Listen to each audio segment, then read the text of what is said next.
दोस्तों नमस्कार, सीखो इंसान यूट्यूब चैनल में आपका स्वागत है। आज हम किसी के भी मन की बात जानने के लिए उन 3 तरीकों के बारे में जानेंगे जिनकी सहायता से हम किसी के भी मन के अंदर की बात जान सकते हैं। इसलिए हमें उन 3 तरीकों को समझना बहुत जरूरी है। यदि आप उन तरीकों को समझ गए तो आप किसी के भी मन की बात आसानी से जान सकते हैं और समझ सकते हैं। तो उन 3 तरीकों को जानने के लिए हम महात्मा बुद्ध की कहानी के माध्यम से समझते हैं कि किस तरह आप दूसरों के मन की बात जान सकते हैं। ये वीडियो आपके लिए बड़ी मेहनत से बनाई है। अगर आप महात्मा बुद्ध के सच्चे अनुयायी हैं, तो इस वीडियो को सब्सक्राइब जरूर कर लेना और वीडियो को अंत तक जरूर देखना, ताकि आप उन 3 बातों को अच्छी तरह से जान सको और हमारा मोटिवेशन बढ़ सके और हमें आपके लिए ऐसी वीडियो बनाने का प्रोत्साहन मिल सके। 3 तरीकों को महात्मा बुद्ध ने आनापानसति योग कहा है, जिसमें आपका पूरा ध्यान आपकी सांसों पर रहता है। इससे आपके मन में पूर्णतया शांति आ जाती है और जब आपका मन पूरी तरह से शांत हो जाता है, तो आप अपने आसपास में हो रहे चीजों को गहराई से समझ पाते हो, गहराई से देख पाते हो और सुन पाते हो। एक शांत चित्त वाला इंसान बिना कोई कुछ कहे भी सामने वाले की हर बात को समझ लेता है। इन सब बातों को जानने के लिए हम इस तरह से समझने का प्रयास करते हैं। बहुत समय पहले की बात है। एक नगर में एक किसान रहता था। उसका एक बड़ा भाई था। बड़ा भाई अंधा था, जिस कारण वह हमेशा घर पर ही बैठा रहता था। वह महात्मा बुद्ध का उपदेश सुनने के लिए जहां भी उनके प्रवचन होते थे, दूर दूर तक जाया करता था और महात्मा बुद्ध के प्रवचनों को अपने जीवन में बड़े ध्यानपूर्वक उतारता था। एक दिन उसका छोटा भाई, जो खेती करता था, बहुत परेशान हो रहा था, क्योंकि उस दिन उसके खेतों में अधिक जानवर आ गए और उसकी फसलों को नष्ट कर गए। इस तरह उसकी फसल पूरी तरह नष्ट हो गई, जिस कारण छोटा भाई बहुत दुखी हो चुका था। तभी उसे एक तरकीब समझ में आई और एक दिन सोचा, क्यों न खेतों में इन जानवरों को भगाने के लिए अपने बड़े भाई की मदद ली जाए। वैसे भी बड़े भाई अंधे हैं। अगर वह खेत में बैठे रहेंगे और जानवरों की आहट आने पर उन्हें जोर जोर से चिल्लाकर भगा देंगे, तो हमारी फसल नुकसान होने से बच सकती है। इसलिए मैं खेत में बड़े भाई को बैठा देता हूँ। यह विचार करने के बाद उसने खेत में ही एक छोटी सी झोपड़ी बनवाई और उस झोपड़ी में अपने बड़े भाई को खेत में बैठा दिया और उनसे कहा, यदि कोई जानवर की आहट आपको सुनाई देती है, तो आप जोर जोर से चिल्लाना शुरू कर देना, ताकि वह जानवर खेतों से भाग जाएं और हमारी फसल नष्ट होने से बच जाए। बड़ा भाई अपने छोटे भाई की बात मान लेता है और वह उस दिन से ही खेत में रहना शुरू कर देता है। जब भी किसी जानवर की आहट सुनाई देती, तो वह जोर जोर से चिल्लाना शुरू कर देता, जिससे वे जानवर उसके खेतों से भाग जाते। ऐसा करते करते कई दिन बीत चुके थे। एक दिन उसके खेत में एक हिरण भागता हुआ आया और वह खेत की बाड़ को तोड़कर वहां से भाग जाता है। लेकिन इस हिरण का पीछा करते हुए एक राजा भी उस खेत में आ पहुंचा। तभी राजा की नजर उस अंधे व्यक्ति पर पड़ती है और राजा उस व्यक्ति से कहता है, सुनो, मैं एक राजा हूँ। मैं एक जानवर का पीछा करते हुए आपके खेत में आया हूँ। क्या तुमने उस जानवर को देखा है जो तुम्हारे इस खेत से होता हुआ भागा है? इस पर वह व्यक्ति कहता है, हे राजन, मैं तो अंधा हूँ। मैं भला किसी जानवर को कैसे देख सकता हूँ? लेकिन मैं आपको इतना जरूर बता सकता हूँ, जो जानवर मेरे खेत से होकर भागा है, वह आपके लायक नहीं है। आप उसके पीछे अपना समय यूं ही व्यर्थ कर रहे हो। राजा उस अंधे व्यक्ति की बात सुनकर बड़े अचरज में पड़ गया। वह सोचने लगा कि यह तो अंधा है, फिर इसे कैसे पता कि जिस हिरण का मैं पीछा कर रहा हूँ और इसके खेत में तलाश कर रहा हूँ, वह मेरे लायक है ही नहीं। यह अंधा व्यक्ति मुझे कैसे बता सकता है? जब राजा ने अंधे व्यक्ति से कहा, कहीं तुम मुझसे झूठ तो नहीं बोल रहे हो? एक तरफ तो तुम ये कहते हो कि मैं अंधा हूँ और दूसरी तरफ तुम ये भी कह रहे हो, जो जानवर यहाँ खेत से भागा है वह मेरे लायक नहीं है। इस पर वह अंधा व्यक्ति कहता है, हे राजन, जिसे आप एक हिरन समझ रहे हैं, असल में वह हिरन नहीं है, बल्कि एक हिरनी है, और वह भी गर्भवती है। और जहां तक मुझे ज्ञान है, मैंने कभी किसी राजा को किसी गर्भवती हिरनी का शिकार करते हुए नहीं सुना है। और इसी कारण मैं आपसे ये कह रहा हूँ कि वह हिरनी आपके लायक नहीं है, इसलिए आप उसके पीछे अपना समय व्यर्थ ना करें। ये सुनकर राजा और भी हैरानी में पड़ गया। वह ये सोचने लगा कि आखिर यह अंधा आदमी है कैसे जान सकता है कि वह हिरनी है और गर्भवती है। राजा कुछ देर सोच विचार करने के बाद अपने सेनापति से कहता है, सेनापति, मुझे वह जानवर जिंदा चाहिए, क्योंकि मुझे ये पता करना है कि क्या वह हिरनी है और क्या वह गर्भवती है, क्योंकि यह अंधा आदमी बहुत विश्वास के साथ कह रहा है और मुझे इस बात की पूरी तरह से जानकारी हासिल करनी है। यदि वह हिरनी हुई और गर्भवती हुई तो वह हमारे शिकार के लायक नहीं है, क्योंकि हम तो एक हिरन का पीछा कर रहे थे। इसलिए यह पता करो क्या वह हिरनी है और गर्भवती है। सेनापति ने राजा से आज्ञा लेकर उस जानवर को ढूंढने के लिए आगे की ओर खेतों में चला गया। और कुछ देर बाद जब वह वापस लौटकर आता है तो राजा को कहता है, हे राजन, इस अंधे आदमी ने जो भी बातें कही है वह बिल्कुल सही है। इसने बिल्कुल सच बताया है। वह एक हिरनी ही है और गर्भवती भी है। ये सुनकर राजा हैरान रह गया। उसे समझ नहीं आ रहा था, आखिर अंधा आदमी कैसे जान सकता है कि वह जानवर एक हिरनी है और वह गर्भवती भी है।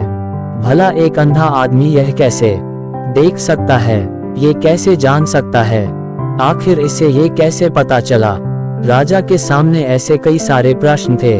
अब राजा ने ये ठान लिया था कि मुझे इस बात की तह तक पहुंचना ही है कि आखिर में अंधा आदमी कैसे जान सकता है कि वह जानवर एक हिरनी है। ये सोचकर राजा उसे अंधे आदमी के पास जाता है और उस अंधे आदमी से कहता है, देखो, मैं ये तो नहीं जानता कि तुम सचमुच में अंधे हो या नहीं, लेकिन मैं तुमसे एक बात जानने आया हूँ और मैं चाहता हूँ कि तुम मेरे प्रश्न का सही जवाब दोगे। इस पर अंधा व्यक्ति कहता है, हे राजन, आप जो कुछ पूछना चाहते हैं वो मुझसे पूछ सकते हो, मैं सही जवाब दूंगा। इस पर राजा कहता है, देखो, एक तो तुम कहते हो कि मैं अंधा हूँ और दूसरी तरफ तुमने ये बता दिया कि जिस जानवर का पीछा मैं कर रहा था वह एक हिरनी है और वह गर्भवती भी है। आखिर तुम्हें ये कैसे पता चला? तुम्हारे खेत में और भी तो जानवर आते होंगे और भी तो जानवर यहाँ से गुजरते होंगे, फिर तुमने ये कैसे अंदाजा लगाया? तभी वह अंधा आदमी कहता है, हे राजन, आप जिस हिरनी का पीछा कर रहे थे वही हिरनी जब मेरे खेत में आई, उसकी भागने की रफ्तार से और उसके भागने की आहट से मुझे यह एहसास हो चुका था कि वह एक हिरनी है। और मेरे खेत की जो बाड़ है वह बहुत छोटी है, उसकी ऊंचाई ज्यादा नहीं है। यदि कोई हिरन होता तो उसे बाड़ को बड़ी आसानी से लांघ जाता, लेकिन वह हिरनी इस बाड़ को तोड़कर भागी है। यदि वह इस बाड़ को छलांग लगाकर पार करने का प्रयास करती तो उसके बच्चे को खतरा हो सकता था। इसी बात से मैंने ये पता लगा लिया कि वह गर्भवती है। इस पर राजा के मन में एक और प्रश्न उठा। राजा ने कहा, किंतु तुम्हें कैसे पता चला कि वह एक हिरनी है? कोई भी तो कोई जानवर यहाँ पर आ सकता है। इस पर वह अंधा व्यक्ति कहता है, हे राजन, मैं पूरा दिन सुबह से शाम तक यहीं खेत में बैठा रहता हूँ और मेरे सुनने की शक्ति बहुत तेज है। मैं ये जान जाता हूँ कि कौन सा जानवर मेरे खेत में आया है और उसी के आधार पर मैं जोर जोर से चिल्लाता हूँ ताकि वह मेरे खेत से भाग जाए और मेरे खेत की फसलों को नुकसान ना करें। राजा उसे अंधे आदमी का ये जवाब सुनकर पूरी तरह से संतुष्ट हो चुका था और राजा मन ही मन ये सोच रहा था, आदमी भले ही अंधा हो लेकिन ये तो बड़ा ज्ञानी मालूम पड़ता है। इस आदमी से कुछ ना कुछ काम तो निकलवाना ही चाहिए।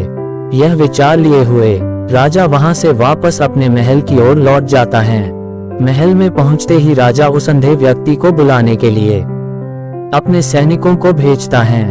जैसे ही अंधा व्यक्ति राज दरबार में प्रवेश करता है तो राजा उस अंधे आदमी को कहते हैं, आप तो बड़े ज्ञानी हो, आप तो किसी बात का पता आसानी से लगा लेते हो।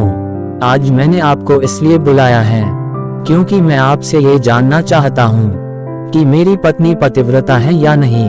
इस पर वह अंधा व्यक्ति कहता है, हे राजन, ये कैसा प्रश्न पूछ रहे हो। इस पर राजा कहता है, मैंने आपसे बिल्कुल उचित प्रश्न किया है, मुझे इस प्रश्न का जवाब दीजिए। इस पर वह अंधा व्यक्ति कहता है, हे राजन, ये सारी बातें जाने दीजिए, आपकी शादी को इतने साल बीत चुके हैं और अब आप ये बात क्यों जानना चाहते हो, आपके मन में ऐसा प्रश्न क्यों उठ रहा है। राजा आदेश करते हुए कहते हैं, देखो, तुम्हें मुझे इस प्रश्न का उत्तर देना ही होगा। यदि तुम मुझे इस प्रश्न का उत्तर नहीं दोगे तो मैं तुमको जेल में डाल दूंगा। राजा के मुख से यह बात सुनकर वह अंधा व्यक्ति कहता है, हे राजन, यदि आप इस प्रश्न का उत्तर चाहते हो तो इसके लिए आपको मेरा एक काम करना होगा। राजा कहता है, बोलो, मुझे कौन सा काम करना होगा। इस पर व्यक्ति कहता है, इसके लिए अपनी पत्नी को मेरे साथ कमरे में अकेला छोड़ना होगा।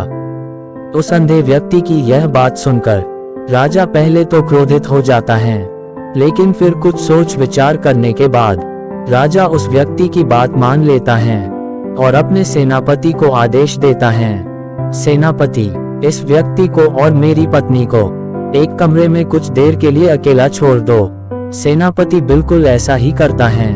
तब राजा की पत्नी और अंधे व्यक्ति को एक कमरे में बंद कर दिए जाते हैं। तभी वह अंधा आदमी राजा की पत्नी से कहता है, मुझे आपको छूना है, मेरा मन कर रहा है। ये सुनते ही रानी अत्यधिक क्रोधित हो जाती है और उस अंधे आदमी को वह पकड़कर पीटने लगती है, कभी हाथों से तो कभी लातों से। इस तरह उस अंधे आदमी की खूब पिटाई करती है। वह अंधा आदमी किसी तरह से अपनी जान बचाकर वहां से भाग निकलता है और राजा के पास पहुंच जाता है। वह राजा के पास पहुंचता है और राजा से कहता है, हे राजन, आपकी पत्नी पतिव्रता नहीं है। ये बात सुनकर राजा अत्यधिक क्रोधित हो उठता है और अपनी तलवार निकालकर सीधा अपनी पत्नी के पास जाता है और क्रोधित होकर वह अपनी पत्नी से कहता है, आज मैं जो भी सवाल आपसे करने वाला हूँ उसका मुझे सच सच जवाब चाहिए, और यदि आपने एक शब्द भी झूठ कहा तो मैं अभी की अभी आपका सिर अलग कर दूंगा। और राजा कहता है, मैं जानना चाहता हूँ, मुझे बताओ, क्या तुम पतिव्रता हो या नहीं।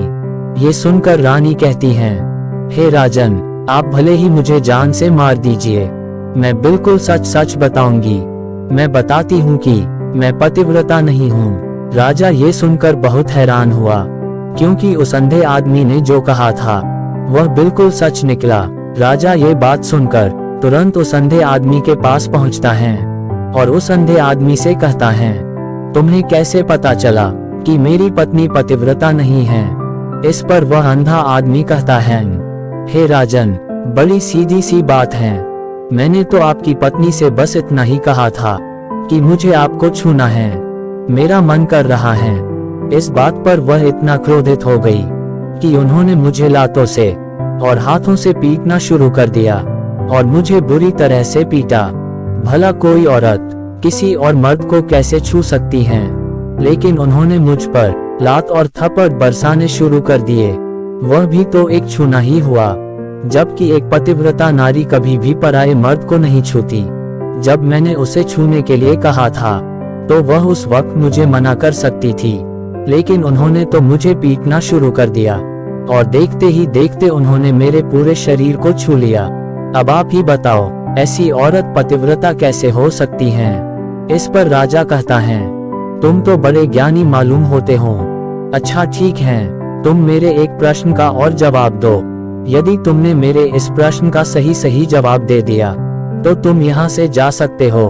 और राजा अंधे आदमी से कहता है कि तुम मुझे ये बताओ कि सच में मैं अपने पिता का बेटा हूँ या किसी और का। इस पर वह अंधा आदमी कहता है, हे राजन, इस बात से आपको क्या लेना देना है। आप किसी की भी औलाद हो, आखिर में आप हैं तो राजा ही, इसलिए इस प्रश्न को रहने दीजिए। लेकिन राजा कहता है, नहीं, मुझे इस प्रश्न का सही सही जवाब चाहिए, वरना ये प्रश्न मुझे हमेशा परेशान करता रहेगा। इसलिए मैं इसका सही सही जवाब जानना चाहता हूँ। यदि तुम इसका सही सही जवाब दे देते हो तो तुम यहाँ से जा सकते हो। तुम्हें नहीं रोकूंगा। इस पर वह अंधा आदमी कहता है, हे राजन, इसके लिए तो मुझे आपकी माँ के पास जाने की कोई आवश्यकता नहीं है। मैं आपको अभी अभी यह बता सकता हूँ कि आप किसकी औलाद है, लेकिन उससे पहले आप मुझे यह विश्वास दे कि आप मुझ पर क्रोध तो नहीं करोगे। राजा ने कहा, मैं तुम्हें विश्वास दिलाता हूँ कि मैं तुम पर क्रोध नहीं करूँगा। इसके बाद वह अंधा आदमी राजा को कहता है, हे राजन, आप हैं तो अपने ही पिता के पुत्र, लेकिन आप पर एक कंजूस सेठ की छाया पड़ी हुई है। ये सुनकर राजा बहुत क्रोधित हो उठा। वह तुरंत तलवार निकालकर अपनी माँ के पास जा पहुँचा। वहाँ पर पहुँचने के बाद अपनी माँ से कहता है, हे माँ, मुझे सच सच बताओ, क्या मैं अपने ही पिता का पुत्र हूँ या नहीं? यदि आपने मुझे सही सही नहीं बताया तो मैं यहीं पर अपने प्राण त्याग दूंगा। मुझे बताओ क्या सच है? इस पर राजा की माँ कहती हैं, बेटा, तुम है तो अपने ही पिता का पुत्र, लेकिन तुम्हारे ऊपर एक कंजूस सेठ की छाया पड़ी हुई है। जब मैं एक बार नहाने के बाद अपना मुंह आईने में देख रही थी, तभी उस कांच के पीछे मुझे एक कंजूस सेठ नजर आता है और उसी की छाया तुम पर पड़ी हुई है। ये सुनकर राजा बहुत खुश हो जाता है। वह तुरंत दौड़ा दौड़ा वापस उस अंधे आदमी के पास पहुंचता है और उस अंधे आदमी से कहता है, तुम्हें ये कैसे पता चला कि मुझ पर एक कंजूस सेठ की छाया पड़ी हुई है? इस पर वह अंधा आदमी कहता है, हे राजन, आपने मुझसे कई सारे सवाल पूछे जिनका जवाब मैंने आपको बिल्कुल सही दिया है। यदि कोई और राजा होता तो मुझे इसके बदले कई सारे इनाम दे देता, लेकिन अब तक आपने एक फूटी कौड़ी भी नहीं दी। इस बात से मैंने अंदाजा लगा लिया था आप बहुत कंजूस हो। ये बात सुनकर राजा जोर जोर से हंसने लगा और कहने लगा कि जो भी मांगोगे मैं वही आपको अवश्य दूंगा, लेकिन मुझे ये बताओ कि तुम्हें कैसे पता चल जाता है कि कौन सी बात सही है और कौन सी गलत? तुम किसी भी बात का इतना सही जवाब कैसे दे पाते हो? इस पर वह अंधा आदमी कहता है, हे राजन, मैं तो वैसे भी अंधा हूँ। यदि मेरी आंखें होती तो मैं किसी की भी मन की बात बड़ी आसानी से जान लेता। मन की एक भाषा होती है और यह भाषा मनुष्य के शरीर के व्यवहार के रूप में देखी जा सकती है। उसकी आंखों से, उसके होठों से, उसके काम करने के तरीके से, उसकी क्रियाओं से पता चल जाता है कि उसके मन में क्या चल रहा है। उसके आधार पर हम किसी की भी मन की बात जान सकते हैं। लेकिन मैं तो अंधा हूँ, मैं देख नहीं सकता, इसलिए मैं क्रियाओं से देखता हूँ। मुझे कोई बात जाननी है तो मुझे अगले आदमी को कुछ काम देना होता है, जिस पर वह व्यक्ति किस प्रकार काम करता है, किस तरीके से इस काम को करता है, उसके आधार पर ही मैं समझ पाता हूँ कि उसके मन में क्या चल रहा है। तभी वह राजा कहता है, तो क्या इसका अर्थ ये हुआ कि मैं भी किसी की मन की बात जान सकता हूँ? इस पर वह अंधा आदमी कहता है, हे राजन, अवश्य आप भी किसी व्यक्ति की मन की बातें जा सकते हो, किंतु उससे पहले आपको अपने ऊपर एक काम करना होगा और वह काम है अपने मन को शांत रखना होगा, अपने मन को वर्तमान में लाना होगा, अपने मन को एकाग्र करना होगा, जिसके लिए मैं आपको 3 तरीके बताने वाला हूँ और तीनों ही तरीके बड़े आसान और सरल हैं। हे राजन, जब हम अपने मन को एकाग्र करते हैं, अपने मन को वर्तमान में लाते हैं, तो हम दूसरे की मन की बात जान सकते हैं, क्योंकि वह आदमी अभी अपने वर्तमान में सोच रहा होता है। इसलिए हमें भी मन को वर्तमान में लाना होगा, तभी हम उसके मन की बात जान सकते हैं। यदि हम अतीत में हुई कोई घटना के बारे में सोच रहे हैं, तो जो सामने वाला आदमी वर्तमान में है, वर्तमान में अपने मन में बात कर रहा है, वह हम कैसे जान पाएंगे? क्योंकि हम तो अतीत की घटनाओं में डूबे हुए हैं। इसलिए किसी की भी मन की बात जानने के लिए सबसे पहले हमें हमारे मन को एकाग्र करना होगा, उसे वर्तमान में लाना होगा। आगे वह व्यक्ति राजा से कहता है, हे राजन, जो 3 तरीके मैं आपको बताने वाला हूँ, इन तरीकों से बड़ी आसानी से किसी के भी मन की बात जान सकते हो। उसके बाद वह अंधा आदमी राजा से कहता है, हे राजन, जो सबसे पहला तरीका है वह आंखों पर ध्यान देना। किसी व्यक्ति से बात करते वक्त उसकी आंखों में देखना, उसकी आंखों पर ध्यान देना, जो सबसे ज्यादा जरूरी है, क्योंकि आंखें बोलती नहीं पर बहुत कुछ कह जाती है।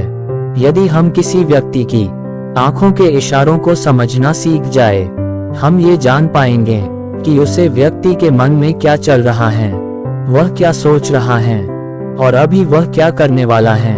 मेरे पास आंखें नहीं हैं, लेकिन मैंने अपने गुरु जी से यह विद्या सीखी है। मैंने भगवान बुद्ध के उपदेश सुने हैं। महात्मा बुद्ध ने अपने उपदेश में ये सब कुछ बताया हुआ है, क्योंकि बहुत सालों पहले मेरी आंखें होती थी और मैं उसे वक्त लोगों की मन की बातें केवल उनकी आंखों से ही जान लेता था। इसलिए आप भी दूसरों की मन की बातें जानना चाहते हैं तो आपको भी उनकी आंखों पर गौर करना होगा, ऐसा कि उसकी आंखों का आकार कैसा है, कहां और किधर देख रही हैं, उसकी आंखें यहाँ घूम रही हैं। जब आप उससे बातें कर रहे हो तो वह आंखों को इधर उधर मोड़ रहा है, कभी ऊपर तो कभी नीचे, या कभी आसपास, या फिर उसकी आंखें खुशक नजर आ रही हैं, या फिर आंखें निराश नजर आ रही हैं, जैसे कि चोर होता है। उसकी आंखों में जब हम देखते हैं तो तब हमें ये पता चलता है कि अगले आदमी ने कोई गलती की है। ठीक उसी प्रकार जब हम किसी चालाक व्यक्ति की आंखों में देखते हैं तो आपको पता चलेगा कि उसकी आंखों में एक भाषा होती है। बहुत ही सीधा और आसान तरीका होता है। यदि आपको ये पता लगाना है कि सामने वाला व्यक्ति आपसे झूठ कह रहा है या फिर सही, तो आपको उसकी आंखों पर ध्यान देना होगा। यह अति आवश्यक है।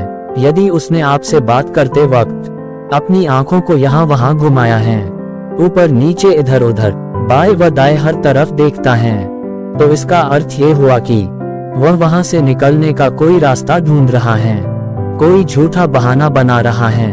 यदि सामने वाला व्यक्ति आपसे कोई कुछ झूठ कहने का प्रयास कर रहा है तो वह आपसे नजर नहीं मिलाएगा, वह यहाँ वहाँ देखेगा, ऊपर नीचे दिखेगा, लेकिन वह आपकी आंखों में आंखें डालकर कभी नहीं दिखेगा, क्योंकि उसे डर है। यदि उसने आपकी आंखों में आंखें डालकर देखी तो उसका झूठ पकड़ा जाएगा और लोगों को सच्चाई का पता चल जाएगा। और इसी प्रकार कुछ और भी भाषाएं हैं। जब आप किसी की आंखों में आंखें डालकर ये देखना शुरू कर देंगे कि उसके हाव भाव क्या हैं, ठीक उसी प्रकार चेहरे के हाव भाव होते हैं, जिससे हम मन की बात बड़ी आसानी से समझ सकते हैं और इन्हें भी समझना बहुत जरूरी है। कभी कोई व्यक्ति अपने चेहरे को जैसे आंख, होंठ और बहुत से कुछ अलग अलग व्यवहार करता है। यदि आप किसी व्यक्ति के चेहरे में गौर करेंगे तो आप आसानी से समझ पाओगे कि वह व्यक्ति निराश है, वह व्यक्ति बहुत उदास है, या फिर वह बहुत खुश है, या फिर उसे बहुत बड़ा दुख है। वह अपने अंदर क्या महसूस कर रहा है, ये सारी बातें हम उसके चेहरे के भाव से पता कर सकते हैं। फिर चाहे इंसान जुबान से कुछ बोले या ना बोले, लेकिन आप उसके चेहरे से सब कुछ पता कर सकते हो।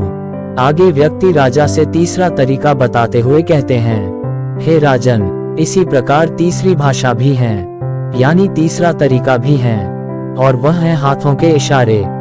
शरीर का व्यवहार। मन की बात समझने के लिए हमेशा हाथ के इशारे और शरीर के व्यवहार को समझना बहुत जरूरी है। कोई व्यक्ति जब बात करता है तब आपने देखा होगा, तब वह अपने हाथों को हिलाता रहता है, अपने हाथों से इशारे करता रहता है। बातों के साथ साथ उसके शरीर का जो व्यवहार है, जिससे हमें ये पता चल पाता है कि वह व्यक्ति हमारी बातों पर कितना ध्यान दे रहा है और उसके मन में क्या चल रहा होता है। शरीर के व्यवहार को देखने के लिए उसके हाथ मटकने, शरीर के दूसरे अंगों को मटकाने और शरीर के अंगों पर बार बार हाथ लगाने, ऐसी बहुत सी क्रियाएं होती हैं। उस पर हमें ध्यान देना अधिक आवश्यक है। मन की बात को समझने के लिए हमें शरीर के व्यवहार को भी समझना पड़ता है।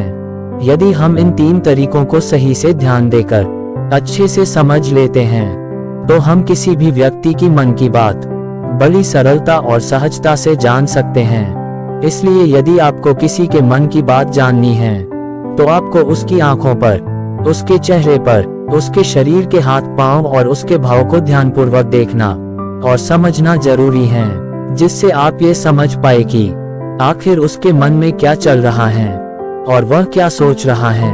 लेकिन उससे पहले आपको अपने मन को एकाग्र करना बहुत जरूरी है, मन को शांत करना बहुत जरूरी है और अपने मन को वर्तमान में लाना भी बहुत जरूरी है। तभी आप उस व्यक्ति की सभी क्रियाओं पर ध्यान दे पाओगे, उन्हें समझ पाओगे। अन्यथा आप यदि अतीत की घटनाओं में व्यस्त हैं, भविष्य की योजनाओं में व्यस्त हैं, तो आप उस व्यक्ति के भाव पर कभी ध्यान ही नहीं दे पाओगे और न ही आप कभी यह समझ पाओगे कि आखिर उस व्यक्ति के मन में क्या चल रहा है। आपने देखा होगा कि ऐसे कई बड़े संत महात्मा हैं जो बड़ी ही शांति से आपको देखते हैं और आपको देखकर ही आपको बता देते हैं कि आपके मन में क्या चल रहा है, आप उनसे क्या जानना चाहते हो। और इसका सबसे बड़ा प्रमुख कारण यही है कि वह आपको समझ सकते हैं, आपकी मन की बात जान सकते हैं, क्योंकि उनका मन एकाग्र और शांत है।